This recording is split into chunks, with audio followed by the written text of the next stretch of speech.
여호수아 17장 14절부터 18절 말씀입니다.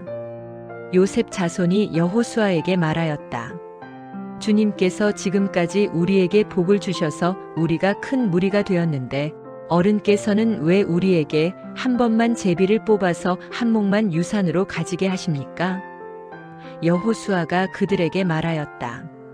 당신들이 큰 무리이어서 에브라임 산간 지방이 당신들에게 작다면 거기에서 브리스 사람과 르바임 사람의 땅인 삼림지대로 올라가서 그곳을 개간하시오. 요셉 자손이 말하였다. 그 산간 지방은 우리에게 넉넉하지 못하고 그 골짜기 땅, 곧 벳산과 그 변두리 마을과 이스르엘 골짜기에 사는 가나안 사람들에게는 다 철병거가 있습니다. 여호수아가 다시 요셉 족속인 에브라임 지파와 서쪽 므낫세 지파에게 말하였다. 당신들은 큰 무리요 큰 세력도 가졌으니 한 몫만 가질 일이 아닙니다. 산간 지방도 당신들의 것이 될 것이요. 산간 지방이라 하더라도 그곳을 개간하여 이 끝에서 저 끝까지 차지하시오.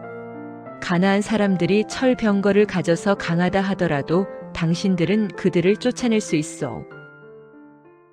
네, 샬롬. 오늘도 말씀 앞에 나오신 여러분을 축복합니다. 여러분들은 리더가 갖춰야 할 덕목, 그 중에서 가장 중요하다고 생각하는 것이 무엇인가요? 여러 덕목들이 있겠으나 저는 사역을 하면서 순간순간 제일 필요하다고 느끼는 것이 이 말의 지혜인 것 같습니다.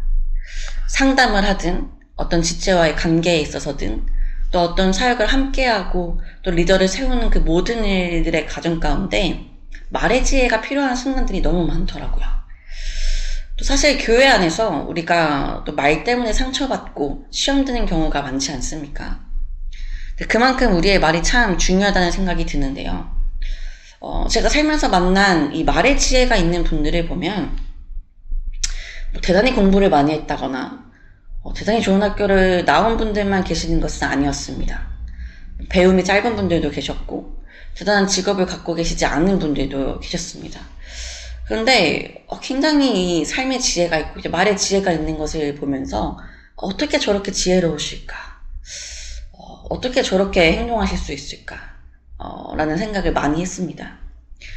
그래서 이런 분들을 볼 때 말의 지혜라는 것은 우리가 어떤 지식적으로 습득해서 얻을 수 있는 것이 아니라 하나님께서 주시는 은혜이구나 라는 생각을 했습니다. 오늘 본문에서도 이런 말의 지혜로 갈등 상황을 잘 풀어나가는 여호수아의 모습을 볼 수 있습니다.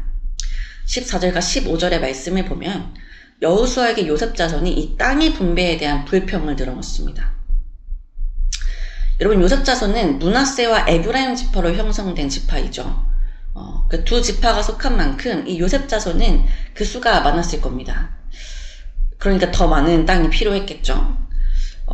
그리고 에브라임의 자손은 만만이요, 또 므낫세 자손은 천천히로다 축복했던 이 모세의 기도가 성취되면서 또 이렇게 더 많은 이 자손의 축복을 누렸는데요. 이처럼 그 수가 많았던 요셉 자손은 자신들이 분배받은 땅에 만족하지 못했습니다.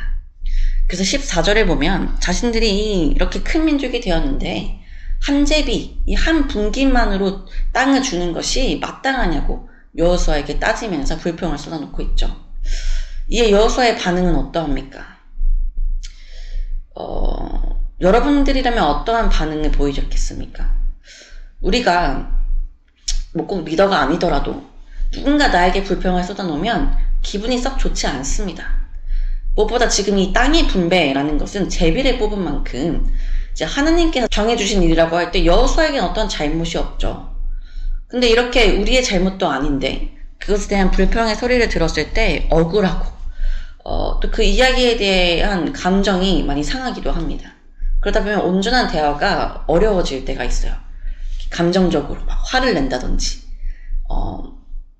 같이 불평을 쏟아놓다든지 그러한 식으로 이제 대화가 흘러갈 때가 있는데 여호수아는 달랐습니다. 15절에 보니 여호수아는 먼저 이들이 큰 민족임을 인정하며 또 이들의 불평이 마땅하다고 들어줍니다.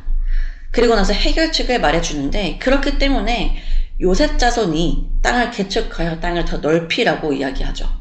그만한 능력이 이들에게 있음을 인정해 준 것입니다. 그러니까 여호수아는 자신에게 이 불평을 쏟고 있는 이 요셉 자손에게 같이 화를 내고 불평을 쏟아놓은 것이 아니라 이들의 불평에 먼저 공감해주고 또 이들의 그 능력을 높이 평가해주며 이들을 세워준 것입니다. 이것이 15절의 말씀입니다. 내가 큰 민족이 되므로 에브라임 산지가 내게 너무 좁을 친대. 그래, 너희가 받은 땅이 큰 민족인 너희에게는 좁을 수 있겠다. 그러니 브리스 족속과 르바임 족속의 땅 삼립에 올라가서 스스로 개척하라 하니라. 너희가 큰 민족이니까 그만한 능력이 있으니까 올라가서 넉넉히 다른 족속의 땅을 취할 수 있을 것이다 라고 이야기하고 있는 거죠. 여호수아의 이 말이 굉장히 노련해 보이지 않습니까? 근데 이에 16절 요셉 자손이 이렇게 대답합니다. 그 산지는 우리에게 넉넉하지도 않고 그 땅의 모든 가나안 족속에게는 다 철병거가 있습니다. 즉 요셉 자손은요, 이 땅에 대한 욕심은 있지만 지금 이 스스로 어떤 땅을 개척할 만한 용기나 믿음은 없는 것입니다.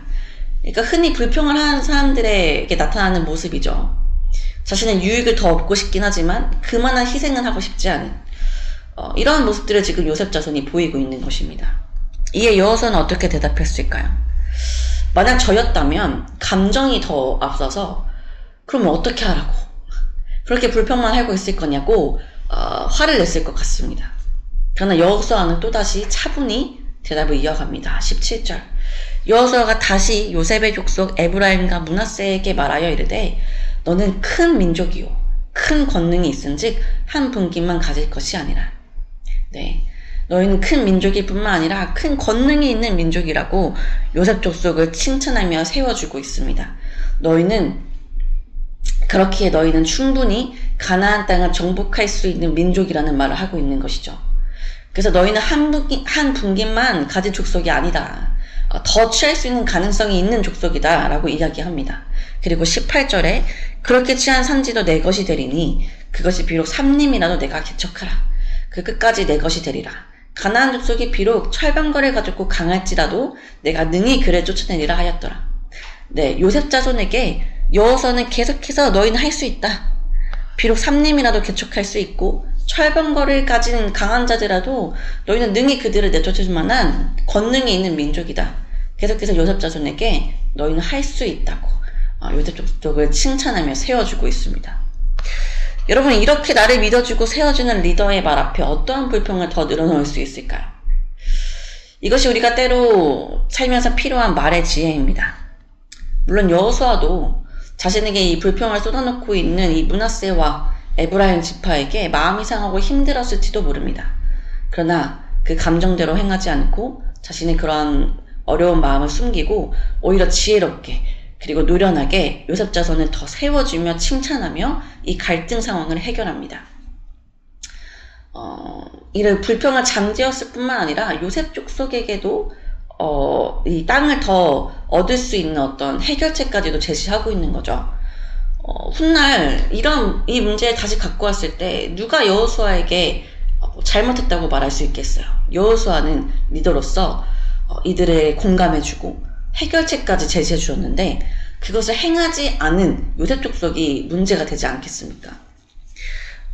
이처럼 우리가 천일들을 지나며 우리는 때로 우리의 감정을 다스리지 못해서 또 순간의 화를 참지 못해서 관계가 틀어지고 또 일에 문제가 생기는 경우가 많이 있습니다. 이럴 때 우리가 여호수아의 이런 말의 지혜를 기억해야 합니다. 여호수아처럼 참고 상대방을 세워주는 이런 일들을 행해야 되는 것이죠. 물론 이것이 쉬운 일은 아닙니다. 상대방의 어떤 그런 무례한 말을 참고 견디는 일이 때로는 너무나도 억울하고 또 분하게 느껴질 때도 있습니다. 그러나 여러분, 여호수아처럼 자신의 감정을 절제하고 말의 지혜를 통해 이런 갈등을 해결하는 것이 우리의 그릇을 넓혀가는 일이라는 것을 기억했으면 좋겠습니다. 그것이 손해라고 생각하는 것이 아직은 우리의 그릇이 그만큼 작다는 증거겠죠. 불평을 쏟아놓는 자들에게 여호수아처럼 칭찬과 격려, 그들을 인정해주는 말로 나아간다면 오히려 이러한 우리의 모습을 보고 불평을 쏟아놓는 사람들이 부끄러움을 느끼고 또 우리의 그릇이 크다는 생각을 하게 될 것입니다. 이것이 어려운 일인 줄 알지만 우리 모두가 이런 훈련을 통해 말의 지혜가 있는 그래서 모든 관계와 상황들을 지혜롭게 해결해 나갈 수 있는 그런 화목하게 하는 자들이 되었으면 좋겠습니다. 함께 기도합시다. 하나님, 오늘도 말씀으로 하루 시작하게 하시니 감사드립니다. 하나님, 오늘 여호수아의 모습을 통해 우리에게 진실로 말의 지혜가 필요함을 깨닫습니다. 요셉 족속의 불평에 여호수아도 충분히 화를 내고 강압적인 태도를 취할 수 있었겠으나 여호수아는 오히려 요셉 족속을 세워주고 인정하는 말로 갈등의 상황을 풀어나갔습니다. 주님, 우리에게도 이러한 여호수아의 지혜가 있길 원합니다. 우리의 감정을 앞세우지 않게 하시고 우리의 마음의 그릇을 넓혀주셔서 우리의 말의 지혜로 모든 관계와 상황들이 화목할 수 있도록 인도하여 주옵소서. 오늘 하루 각자의 삶으로 나아가는 청년들의 발걸음과 모든 하루의 시간 가운데 주님 함께하여 주시고 특별히 각자의 가정과 학업 또 직장과 여러 삶의 현장 가운데 넓은 마음과 말의 지혜로 화목해 하는 청년들이 되길 소망하며 예수 그리스도의 이름으로 기도드립니다. 아멘.